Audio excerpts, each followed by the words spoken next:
Good evening everyone. आज हम अब तक हमने सारी नंबर सिस्टम यानी संख्या पद्धति सीखी थी। आज हम उन नंबरों के ऊपर जो हमारे ऑपरेशंस होते हैं जैसे जमा घटा गुना भाग का नियम सीखेंगे। उसमें सबसे ज़रूरी होता है, ये बॉडमास नाम से आता है, bracket of division multiplication addition subtraction. यानी ये हमारा कोष्टक है, ये भाग गुना जमा घटा। जैसे अगर इनको निशान भी लगाए तो हमारे पास होता है, ये हमारे कोष्टक हो गए जिसको हम हिंदी में कहेंगे कोष्टक। ऑफ का मतलब होता है का, डी का मतलब डिवीज़न यानी भाग, मल्टीप्लिकेशन का मतलब गुना, और एडिशन का मतलब जमा, और सब्ट्रैक्शन का मतलब घटा। अब ये कहोगे ये तो हमने स्टार्टिंग से पढ़ रखा है, इसमें क्या बड़ी बात है, ये तो हम 5वीं 6वीं 7वीं 8वीं से पढ़ते ही आ रहे हैं, इसमें क्या है। इसका नियम, इसमें सबसे बड़ी बात है कि हमें बहुत ज़्यादा नियम से चलना होता है। अगर इसमें एक भी नियम गड़बड़ हो जाता है तो ये आपका सवाल दिखने में आसान दिखेगा और ये गलत हो जाता है। और मज़ेदार बात होता है, जो एग्जामिनर होता है वो क्वेश्चन को 4 विकल्पों के साथ इस तरह सेट करता है कि आप गलत करके भी आपको लगेगा सही है। वो जानता है कि यहाँ पर गड़बड़ हो जाएगी जो भी इस क्वेश्चन को करेगा। तो आज हम सबसे पहले वो नियम सीखते हैं। तो सबसे पहले इसमें हम कोष्ठक सीखेंगे। कोष्ठक से पहले जो हमारे पास ज़रूरी आता है जमा और घटा, कि कई बार एक नंबर के अंदर जमा होता है घटा होता है, तो हमें ये समझ में नहीं आता कि उनको जमा करना है या घटा करना है। और अगर घटा करेंगे तो किसका साइन हमारे ऊपर लगेगा, जमा की घटा। इसमें बच्चों को बहुत ज़्यादा कन्फ्यूज़न कई बार होती है। तो आज हम सबसे पहले वो सीखेंगे। जैसे अगर हमारे दोनों के दोनों जो चिन्ह है वो जमा के, यानी जमा का 5 और जमा का 7।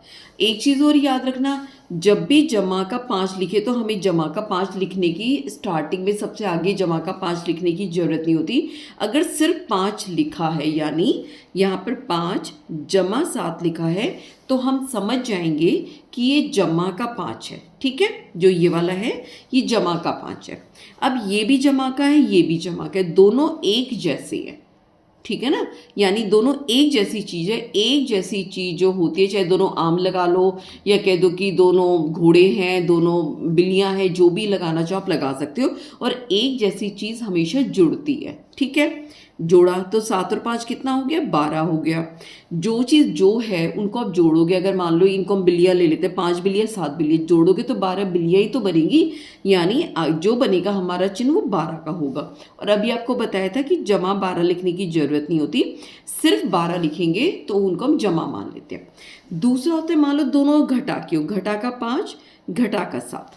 ठीक है, इसका क्या मतलब है कि दोनों, ये भी घोड़ा है ये भी घोड़ा है। ठीक है ना, दोनों एक जैसी चीज़ है हमारी, घटा का 5 घटा का 7। तो ये हमारा जुड़ेगा, जुड़ के क्या बनेगा, घटा का 12। घटा किस लिए बना, क्योंकि ये भी घोड़ा है ये भी घोड़ा है, कहने को ये भी घोड़ा ही होगा।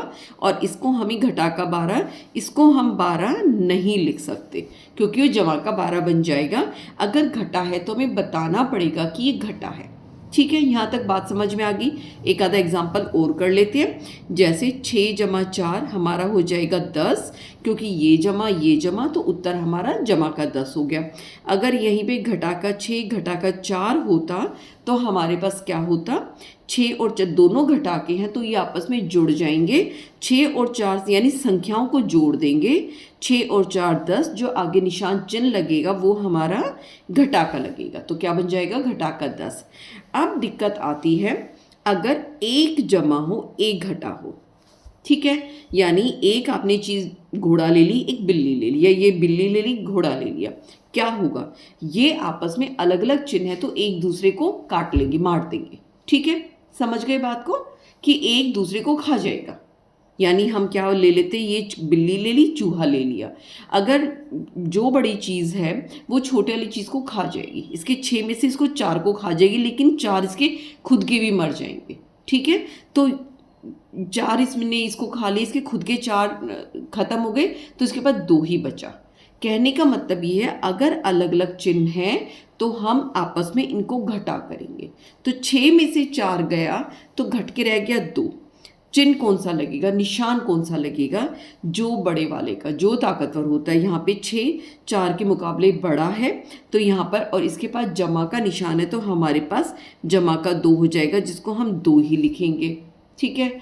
अगर मान लो हम लिख देते घटा का 6 जमा का 4, ठीक है, इसमें क्या होता, एक घटा है एक जमा है तो आपस में ही घटा होंगी। 6 में से 4 घटाया बचा 2। अब इसमें चिन्ह किसका आएगा, बड़े वाले का, क्योंकि बड़ा घटा है तो हमारे पास ये जमा छोटे वाला है तो घटा का निशान घटा 2 बन जाएगा। यहीं पर ही अगर मान लो मैं लिख लेती 6 घटा 8, ठीक है, अब ये जमा का है ये घटा का है तो नेचुरल है घटा होगी। अब हमें ये नहीं देखना कौन आगे है कौन पीछे कौन कैसा, हमें कुछ नहीं देखना, हमें बड़ी संख्या में से छोटी को हमेशा घटा देना है। बड़ी 8 है छोटी 6 है तो 8 में से 6 को घटाया बचे 2। अब इसके ऊपर निशान कौन सा आएगा, जो बड़ी संख्या का निशान है। बड़ी संख्या का निशान हमारा घटा है तो ये घटा का आ जाएगा, तो हमारा क्या हो जाएगा, घटा का 6। यहीं पे ये देखो जब जमा का 6 और छोटा 4 था तो जमा का 2 बना। अब ये 6 छोटा रह गया, 8 बड़ा हो गया तो हमारे पास घटा का 2 आ गया। ठीक है, यहाँ तक चीज़ आपको समझ में आ गई होगी, कोई दिक्कत नहीं होगी। उसके अलावा 0 6 जमा में 0 करो, 6 घटा में 0 करो, कोई फ़र्क नहीं रहता, वो नंबर वही रहता है। घटा का 6 जमा 0 है, घटा का 6 घटा 0 है। 0 कभी भी जमा घटा में दिक्कत नहीं डालता, ये दिक्कत डालता है गुना में। गुना में क्या 0 सबको 0 कर देगा और 0 से हम भाग कभी नहीं दे सकते, बटा में 0 कभी नहीं होगा।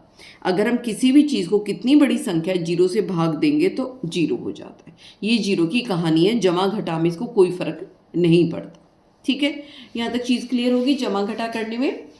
अब आता है हमारे पास एक चीज़ हो रहा है, अगर कोष्टक है ब्रैकेट है, अंदर कोई संख्या मान लो लिखी हुई है 6, ठीक है, यहाँ पे एक दूसरी संख्या लिखी है, इसके कोष्टक में लिखा है ब्रैकेट में घटा का 6। अगर यहाँ कोई भी निशान नहीं है, स्टार्टिंग में ही है, तो हम जमा का मान लेते हैं, यहाँ जमा, ठीक है। और जब ब्रैकेट के बाहर जमा का है तो ये जमा बहुत शरीफ होता है, ये अंदर वाले को कुछ भी नहीं कहेगा, ये ऐसा का ऐसा बाहर लिख लिया जाएगा।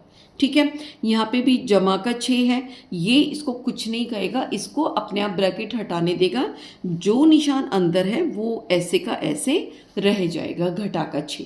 ठीक है, अगर बाहर घटा है, मान लो बाहर घटा ये 5 है, बाहर घटा ये घटा का 5 है, तो इसमें क्या होगा, अगर बाहर घटा का है तो ये शैतान है, ये अंदर वाले की रूपरेखा बदल देता है निशान में, बस इसके पास और ज़्यादा ताकत नहीं है 5 को 4 या 3 कर दे।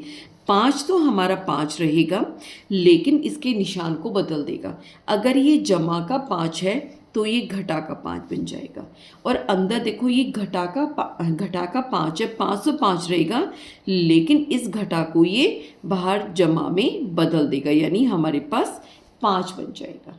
ठीक है, दूसरी हम उसमें कैसे कह सकते हैं इस चीज़ को, जब भी घटा जमा आपस में गुना होते हैं, यानी आप जमा और जमा को गुना करो, ठीक है, तो हमारे पास हमेशा जमा होता है। ठीक है, अगर एक जमा है एक घटा है, आगे चाहे इधर घटा हो इधर कोई फर्क नहीं पड़ता, लेकिन जो उत्तर आएगा हमेशा घटा में आएगा। ठीक है, अगर दोनों घटा को हम गुना करें तो हमारे पास उत्तर जमा में आ जाएगा। ठीक है, समझ गए बात को, कि अगर जमा को हम गुना करें उत्तर जमा होगा, एक जमा एक घटा है तो उत्तर घटा हो जाएगा, दोनों घटा के तो उत्तर हमारा जमा हो जाएगा। जैसे इसका हम उदाहरण करते हैं, क्या है 5 गुना में 5 दोनों जमा के हैं, उत्तर क्या आ गया हमारा 25 आ गया। और यही नियम बटे में लगेगा, विभाजन में भी यही नियम लगता है। ये बोर्ड मार्क्स से पहले के नियम है जो हमें आने चाहिए, ये छोटी छोटी जो हम कैलकुलेशन करते हैं उसमें ये काम आते हैं। अगर एक जमा का 5 है, मान लो हम घटा का 4 कर लेते हैं। ठीक है, ये देखो एक जमा है एक घटा है, अंदर तो ये गुना हो जाएंगे कि 5 के 20 तो हो गया, लेकिन निशान हमारा घटा का आ जाएगा, घटा का 20। या हम ये लिख सकते हैं घटा का 4 गुना हम 3 लिख रहे हैं। ठीक है, तो क्या हो जाएगा, ये दोनों आपस में गुना होंगे, 4 तिये 12, अगर 1 जमा 1 घटा है तो निशान हमारा घटा हो जाएगा। चाहे घटा पीछे गुना हो रही हो चाहे आगे गुना हो रही है तो हमारा घटा का हो जाएगा। ज़्यादा संख्याएं ये मान लो घटा का 4 गुना 3 गुना में 1 गुना में हम कर देते 5, ठीक है, ये सारी जमा की है। लेकिन अगर एक भी घटा आ गया, जो भी हमारा उत्तर बनेगा, उत्तर क्या बनेगा, 5 से 15, 15 चौके 60, 60 बन रहा है, लेकिन एक भी घटा आ गया तो हमारा जो गुना है वो घटा में बदल जाएगी, घटा का 60 बन जाएगा, ठीक है। वहीं पर ही अगर 2 घटा घटा गुना होते हैं, यानी घटा का 3 गुना घटा का 4, अब दोनों ये घटा के निशान है तो क्या होगा, 4 तिये 12 हो जाएगा और घटा घटा दोनों मिलके दोनों आपस में गुना होके जमा बन जाएगी। कुछ नियम है जो हमें याद होने चाहिए, ठीक है। जैसे और उदाहरण ले, घटा का 3 घटा का हम मान लेते 5 ले लेते हैं तो क्या हो जाएगा, 5 तिये 15 और हमारा लेकिन घटा ये बदल के जमा में हो जाएगा, ठीक है, तो जमा का 15। अगर यही चीज़ मैं दोबारा आपको रिपीट कराती हूँ, अगर ये बीच में जमा है तो हम ये दोनों जमा होंगे, 5 और 3 15, लेकिन निशान हमारा घटा का आ जाएगा। समझ गए बात को, जमा जमा है तो कोई दिक्कत ही नहीं है। दिक्कत होती है जब घटा घटा, अगर घटा घटा को हम गुना करेंगे तो उत्तर हमारा जमा का हो जाएगा, और अगर घटा घटा को हम जमा करेंगे तो उत्तर हमारा घटा का हो जाएगा। सिर्फ इस निशान का फ़र्क है, इससे हमारा उत्तर जमा या घटा का हो सकता है, ठीक है। अब मान लो बहुत सारे हम गुना करते हैं, जैसे घटा 1 गुना में 2, घटा का 3 गुना 4, घटा का 5, ठीक है। पहले हम चलो इतना ही कर लेते हैं। इसमें क्या हो रहा है कि इनको आपस में हम गुना करेंगे, 4 तिये 12, 12 दूनी 24, ये तो हमारा 24 हो गया।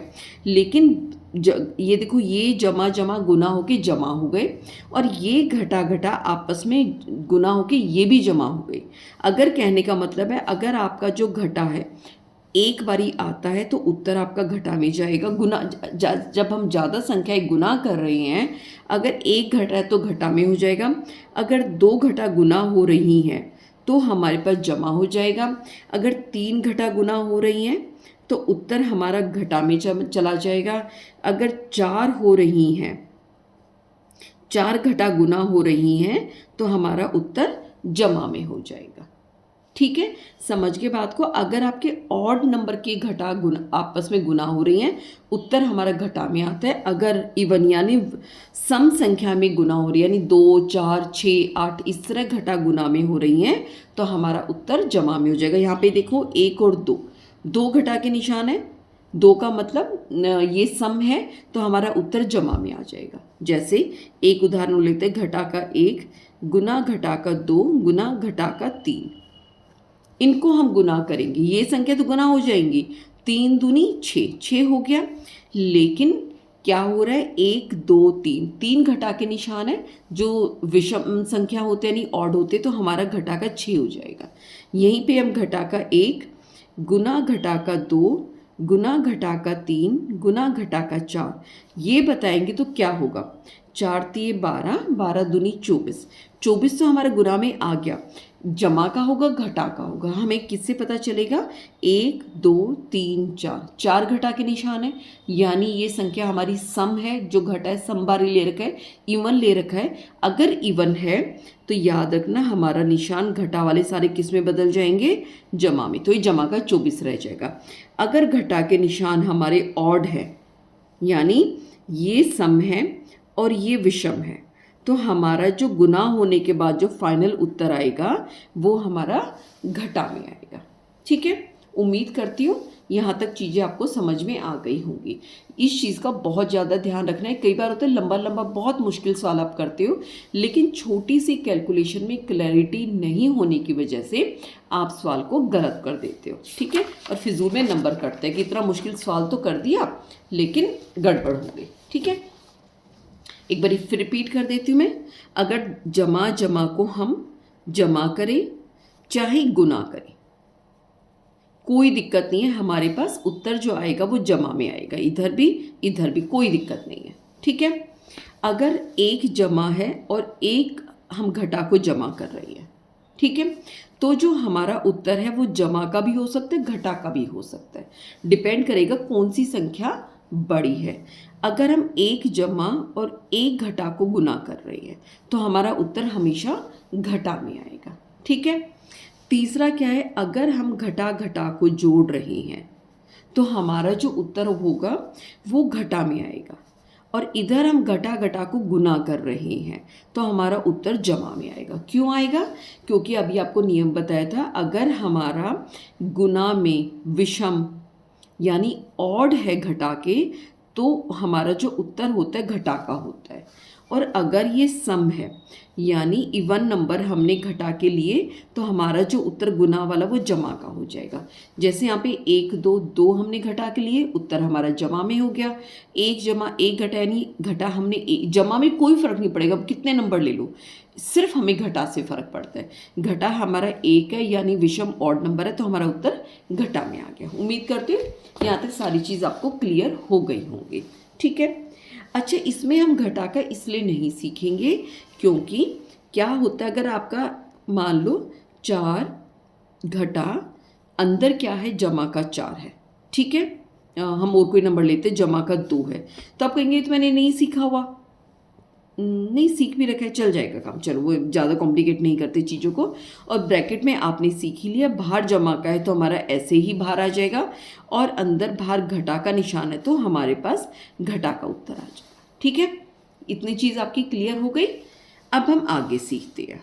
हमारा जो सिंप्लीफिकेशन होता है, बॉड मास कहने को इसके सवाल सरल करने के लिए आते हैं, बहुत सिंपल भी होते हैं, मुश्किल भी होते हैं, लेकिन सिर्फ और सिर्फ हमें नियम में अड़ा रहना है।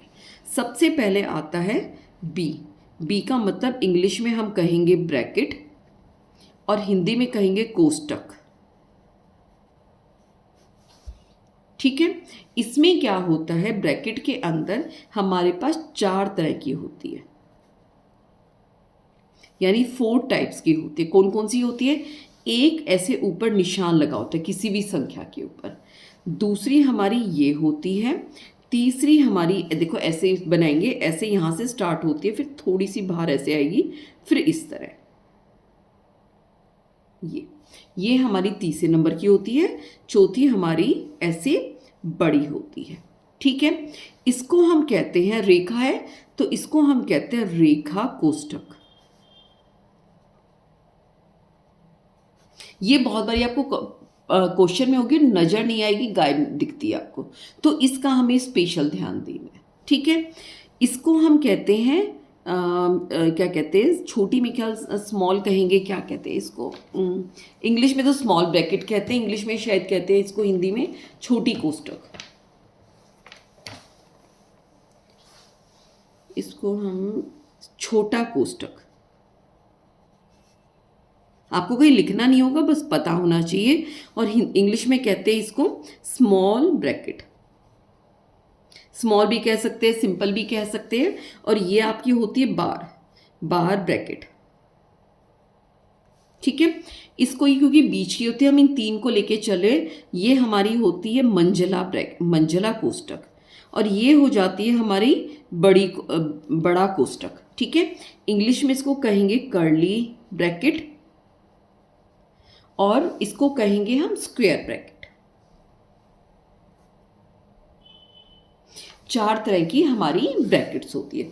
सबसे बड़ी ये होती है, ये सबसे बड़ी होती है, इसके अंदर ये डली होती है, इसके अंदर ये डली होती है, इसके अंदर ये डली होती है। ऐसा कभी नहीं होगा कि ये अंदर हो ये बाहर हो।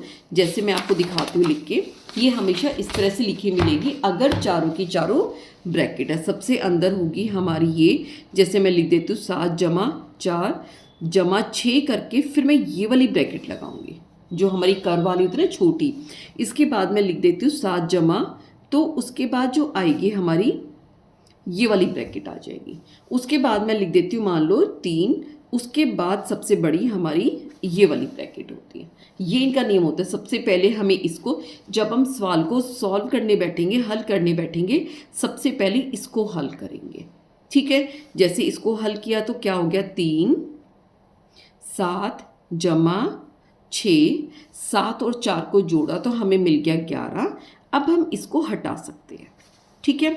अब हम इसको हल करेंगे, ये क्या हो जाएगा 3 जमा 7 जमा 11 और 6 हो गया 17, 17 हो गया ना, 11 और 6 17। अब हम इस ब्रैकेट को हटा सकते हैं, हमारे पास 17 आ जाएगी। अब हम इसको हटाएंगे, ये भी जोड़ में है, ये सब बराबर का निशान, 3 जमा इसको जोड़ा 17 और 7 24, 24 होने के बाद हम इस ब्रैकेट को हटा सकते हैं। अब इसके बाद हमने देखा ये हमारी हो गई थी 24, ठीक है। अब 24 और 3 हमारे पास रह गई 25 और ये हमारा उत्तर हो गया 25। अब बात है हम ब्रैकेट को कब हटा सकते हैं। जब भी हम कोई सवाल करते हैं तो ब्रैकेट को कब हटा सकते हैं, जब अंदर कोई जमा घटा गुना भाग का निशान ना बचाओ, सिर्फ एक अंक बचाओ, एक नंबर बचाओ। जैसे इस केस में नंबर सिर्फ 7 रह गए, 7 और 4 हमारे पास ये नंबर 11 रह गया था, तो हमने इसको हटा दिया। जब तक बीच में जमा था हम इसको नहीं हटा सकते, ठीक है।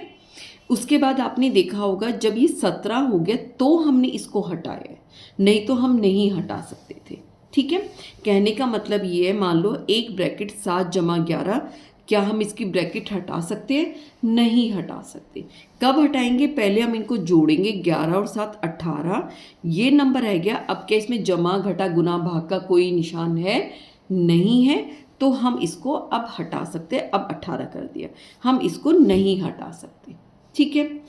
ये तो हो गया हमारे कोष्टक के नियम। उसके बाद हम इकट्ठा सिंप्लीफाई वाले छोटे से सॉल्व करेंगे, वो हम अगली वीडियो में करेंगे। उसके बाद आता है ऑफ। ऑफ का मतलब का मतलब होता है गुना, लेकिन हम गुना नहीं लिखेंगे, क्योंकि क्या होता है, जैसे हम मान लो कोई ब्रैकेट है, हमने 6 और हमने 4 जमा 3 ऐसे ब्रैकेट लिखी हुई है, 6 के बाद हमने कोई भी निशान नहीं लगाया, तो क्या होगा, पहले ब्रैकेट के अंदर को हल करेंगे तो क्या हो जाएगा, 6 ब्रैकेट में 7 कोष्टक में 7, तो कोई भी निशान नहीं है, इसका मतलब यहाँ पर 6 गुना में है 7। जब बाहर निकालेंगे, अगर ये जमाए घटा भाग दे रखा है तो अलग बात है, गुना देखिए अगर इसके आगे कुछ भी नहीं दे रखा तो इसका मतलब यहाँ पर ब्रैकेट के आगे कोष्टक के आगे बीच, इन दोनों के बीच में गुना का निशान है, ठीक है। इस जो ये ब्रैकेट वाली गुना होती है इसको हम भाग के बाद हल करते हैं, ठीक है। लेकिन जो ऑफ वाली है उसको हम ब्रैकेट जो हमारा भाग वाला है उससे पहले हल करते हैं। समझ गए, दोनों में गुना का निशान आ रहा है, लेकिन जो हमारा का वाली गुना है वो हम भाग से पहले करेंगे और जो हमारी ब्रैकेट वाला है वो हम इसके बाद हल करेंगे, ठीक है। इसके उदाहरण में कल आपको करके दिखाऊंगी। अब ब्रैकेट और जमा घटा के निशान तब तक प्रैक्टिस करना। तब तक ध्यान रखना अपना, टेक केयर।